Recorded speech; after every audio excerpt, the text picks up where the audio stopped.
नमस्कार, आप देख रहे हैं विमर्श न्यूज। मैं हूं आकाश आपके साथ। ईडी ने आलोक मेहता जो कि राजद के नेता है, उनके 19 ठिकानों पर छापेमारी मारी है। ईडी ने वैशाली कोऑपरेटिव बैंक मामले में आलोक मेहता को रडार पर लिया है। आलोक मेहता तब से लालू जी के साथ हैं जब लालू जी रेल मंत्री थे। खबरों में दूसरे नंबर पर है अरविंद केजरीवाल का एक बयान, जिसमें ललन सिंह, गिरिराज सिंह और संजय झा समेत बिहार के अन्य नेता उतर आए हैं। तीसरी खबर है बीपीएससी अभ्यर्थियों की री एग्जाम के दावे को पटना हाईकोर्ट 15 जनवरी को सुनेगी। चौथी खबर तेजस्वी यादव के 3 बयान के साथ आई है, जिसमें तेजस्वी यादव ने कहा है कि चीफ सेक्रेटरी और डायरेक्टर जनरल ऑफ पुलिस का पद ऑर्नामेंटल रह गया है बिहार सरकार में। तेजस्वी यादव ने अपने बयान में यह भी कहा है कि बिहार की अजीब विडंबना है। अपने बयान में तेजस्वी यादव ने इंडिया गठबंधन के बात को फिर से दोहराया भी है। चौथी खबर है बिहार से, जहां अपराध की तैयारी में लगा पगला मांझी पुलिस के हत्थे चढ़ गया है। देखिए बिहार की सभी खबरें और साथ में अन्य खबरें। शुक्रवार की सुबह लालू प्रसाद के करीबी राजद के पूर्व मंत्री आलोक मेहता को प्रवर्तन निदेशालय ने घेर लिया है। ईडी ने यह आलोक मेहता से संबंधित देश के कई शहरों में उनके 19 ठिकानों पर एक साथ छापा मारा है। घेरेबंदी तब की है जब पहले से ही आलोक मेहता और उनके पिता के कोऑपरेटिव के जमा और निकासी को रिजर्व बैंक ने रोक दिया था। अभी अनुमान है कि 85 करोड़ रुपए की घोटाले की जांच शुरू हुई है। पटना और हाजीपुर में इन लोगों के कुल 9 ठिकानों पर, दिल्ली के 1 ठिकाने पर, कोलकाता के 5 ठिकानों पर और वाराणसी के 4 ठिकानों पर जांच एक साथ शुरू की गई है। चुनाव आयोग से मिलने के लिए केजरीवाल के साथ दिल्ली की मुख्यमंत्री और पंजाब के मुख्यमंत्री भी साथ गए थे। बीजेपी के लोग दिल्ली मतदाता सूची में बिहार और उत्तर प्रदेश से लोगों का नाम जुड़वा रहे हैं। उन्होंने कहा, बताया जाता है कि बीजेपी चुनाव के ठीक पहले मतदाता लिस्ट में फर्जी नाम जुड़वा रही है। 15 दिनों में मतदाता सूची में 13,000 नए नाम जुड़वाए गए हैं। नई दिल्ली विधानसभा में 15 दिसंबर के बाद से 8 जनवरी तक तकरीबन 13,000 वोटर्स की एडिशन के एप्लीकेशन आए हैं। 15 दिसंबर से 8 जनवरी तक 5,500 वोटर डिलीशन के एप्लीकेशन आए हैं। नई दिल्ली विधानसभा में कुल 1 लाख वोटर हैं, यानी 3 हफ्ते में 13% वोटर बढ़ाने और 5.5% वोट घटाने की कवायद हो रही है।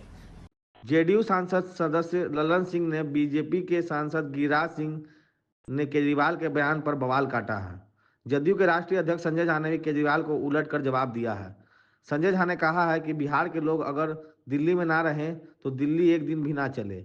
बिहार के लोगों के प्रति आम आदमी पार्टी के उस बर्ताव को उन्होंने याद दिलाया, जिसमें लॉकडाउन के दौरान बसों में भर भर कर अपने राज्य के बॉर्डर के बाहर भिजवा दिया था। उन्हें पैदल घिसारते हुए बिहार आना पड़ा था। देखिए, अरविंद केजरीवाल जी पहले भी बिहार के लोगों के साथ, पूर्वांचल के लोगों के साथ, जब कोरोना काल था, जिस तरीके से बस में भर भर के दिल्ली के बॉर्डर पर छोड़ दिए थे, लोग पैदल आ रहा था। एक बार ये भी कहा कि 500 रुपया लेके आते हैं और 5 लाख का इलाज कराते हैं। दिल्ली देश की राजधानी है, दिल्ली सबकी है। संविधान की बात करते हैं, दिल्ली में जो बिहार और यूपी के लोग रहते हैं उसी की बदौलत दिल्ली चलता है। अगर ये लोग काम करना बंद कर दे, चले जाए, दिल्ली बंद हो जाएगा। और इनसे पहले जो मुख्यमंत्री थी वो भी ऐसा ही कमेंट की थी, कितना बुरी तरह चुनाव हारी थी। इस बार बिहार यूपी के लोग इनका हिसाब कर देंगे। उस समय भी नीतीश कुमार जी ने कहा था, जो पूर्व मुख्यमंत्री बोली थी, इसलिए उनका जो भाव है बिहार और यूपी के लोगों के प्रति वो हमेशा निगेटिव रहा है। उनको 2 दर्जे का ट्रीटमेंट देते रहे हैं और हम लोगों ने कहा कि आप भाई बिल्कुल इस बार बिहार यूपी के लोग इस चुनाव में उनका पूरा हिसाब कर देंगे। बिहार यूपी के लोग दिल्ली बनाने में उनका बहुत बड़ा योगदान है, उन्हीं के मेहनत से दिल्ली चल रही है। मीडिया ने तेजस्वी यादव से भी पूछा है और उन्होंने कहा है, यह तो स्वाभाविक है कि बिहार के लोग दिल्ली में रहते हैं और मतदाता सूची में उनका नाम जुड़ेगा। इस तरह तेजस्वी केजरीवाल से तकरार करने से बचते हुए बोले। देखिए, वो चुनाव को लेकर के जो वोटर लिस्ट में जो वोट गिरवाना हटवाने वाला जो है, ये तो बात उसका है। महाराष्ट्र में भी आप देखेंगे कि बाद में जो है लाखों वोट तो ये मामला तो एडिक्शन और आपका जोड़ने और हटाने का ही है। तो इसमें हमको नहीं लगता कि ज्यादा लोग जो है मुद्दा बनाने की कोशिश कर रहे हैं। कि लालू जी भी हमेशा इस बात को उठाते रहे कि महाराष्ट्र में होता था उत्तर भारतीय के बारे में। भाई लोगों का जो है वो तो दूसरे प्रदेश के तो जुड़ेगा ही ना उसमें, जो है अगर वोटर लिस्ट में अगर जुड़ रहा है तो जुड़ा होगा। बीजेपी ने केजरीवाल के खिलाफ दिल्ली और पटना में भी मोर्चा खोल दिया है। पटना में जनता युवा मोर्चा ने आयकर गोलंबर पर केजरीवाल का पुतला जलाया है। दिल्ली में बीजेपी बिहार सेंटीमेंट को केजरीवाल के खिलाफ जगाने में लग गई है। खबर का रोचक डेवलपमेंट हो सकता है और देखना होगा कि 5 फरवरी को हो रहे चुनाव तक दिल्ली पर केजरीवाल के इस बयान का कैसा असर पड़ता है। केजरीवाल ने यह भी आरोप लगाया है कि भाजपा नेता प्रवेश वर्मा मतदाता महिलाओं को खुलेआम 1200 रुपये बांट रहे हैं। जानते हैं कि भाजपा ने प्रवेश वर्मा को केजरीवाल के खिलाफ उम्मीदवार बनाया है। दूसरी तरफ आम आदमी पार्टी की तरफ से यह शिकायत की गई है कि भाजपा के नेताओं ने हर मतदाता को 4000 रुपये देने के लिए कार्यकर्ता को जिम्मा सौंपा था। भाजपा कार्यकर्ताओं ने इसमें से 3000 अपने पॉकेट में डाल दिया था और मतदाताओं को 1000 रुपये बांट दिया है। बीपीएससी अभ्यर्थियों के री एग्जाम के दावे को पटना हाईकोर्ट 15 जनवरी को सुनेगी। पीके की पार्टी जनसुराज अभी भी पुनः परीक्षा के मांग पर अभ्यर्थियों के सवाल को उठा रही है। सुप्रीम कोर्ट ने इस विषय पर मामले को सुनने से मना कर दिया है। तब जनसुराज की तरफ से री एग्जाम के लिए पटना हाईकोर्ट में याचिका दाखिल की गई है। बीपीएससी की 70वीं परीक्षा में धांधली के आरोप के साथ पटना हाईकोर्ट में अनुच्छेद 226 का उपयोग कर याचिका दायर की गई है। इसके पहले सुप्रीम कोर्ट में याचिका दाखिल की गई थी, जिसको सुनने से सुप्रीम कोर्ट ने इनकार कर दिया था। पटना हाईकोर्ट 15 जनवरी को पहली सुनवाई करेगी। याचिका में यह भी अपेक्षा की गई है कि हाईकोर्ट की सुनवाई पूरा होने के बाद ही परीक्षा के परिणाम जारी किए जाए। तेजस्वी यादव ने मीडिया को कहा है कि उच्च पदों पर केवल ऑर्नामेंटल अधिकारी रहते हैं। तेजस्वी ने कहा कि जो अधिकारी परफॉर्म करते हैं उनकी कोई नहीं सुनता है, परंतु अधिकारी राज्य चला रहे हैं और नीतीश जी का कहीं कुछ नहीं चल रहा है। यह पैसों की वसूली का राज्य है। 2018 के बाद से आप देखिए बिहार में सबसे बड़े पद जो हैं डीजीपी का हो, मुख्य सचिव का हो, अब केवल ऑर्नामेंटल ही रह गया है। एक होता ना स्टेज पे भी सजा करके रखने का, हम है, अब वो भी नहीं रह गया। ना डीजीपी की चल रही है, ना ही मुख्य सचिव की चल रही है। और मुख्यमंत्री कहीं जाते हैं तो इनको बुलाते भी नहीं है, नहीं ले जाते।